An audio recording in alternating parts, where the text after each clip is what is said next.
दोस्तों, क्या आपने कभी किसी ऐसे जंगजू के बारे में सुना है जिसकी एक आंख के जख्म ने उसे पूरी दुनिया में मशहूर कर दिया?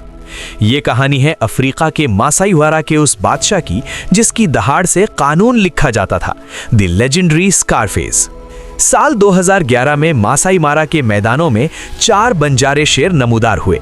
इन चारों भाइयों ने मिलकर एक ऐसी सल्तनत कायम की जो तारीख में कभी नहीं देखी गई। इन भाइयों के नाम थे मोरानी जंगजू, सेकियो हंटर और उनका लीडर स्कारफेस।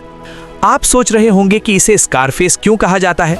2012 में एक पुराने दुश्मन से लड़ाई के दौरान एक भारी पंजा इसकी दाई आंख पर लगा, जिससे इसका चेहरा हमेशा के लिए जख्मी हो गया। लेकिन इस जख्म ने उसे कमजोर नहीं बल्कि और भी खौफनाक बना दिया और यूं मासाई मारा को उसका नया बादशाह मिला। इन चारों भाइयों ने मिलकर 400 मुरब्बा किलोमीटर के वसी इलाके पर राज किया।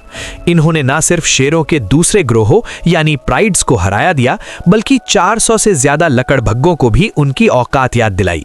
ये मासाई मारा की तारीख का सबसे बड़ा और मजबूत दौर था। इंटरनेट पर मशहूर है कि स्कारफेस ने 130 शेरों और 400 लकड़भग्गों को कत्ल किया था, लेकिन हकीकत यह है कि यह सिर्फ एक सोशल मीडिया की अफवाह है। इसकी असल ताकत गिनती में नहीं बल्कि इसके जिगर और हिम्मत में थी, जिससे पूरा जंगल कांपता था। वक्त गुजरने के साथ साथ ये शेर कमजोर होता गया, लेकिन इसकी शान और शौकत में कमी ना आई। 11 जून 2021 को स्कारफेस ने किसी लड़ाई में नहीं बल्कि कुदरती तौर पर अपनी सल्तनत के ऐन बीच में पुरसुकून मुरत पाई।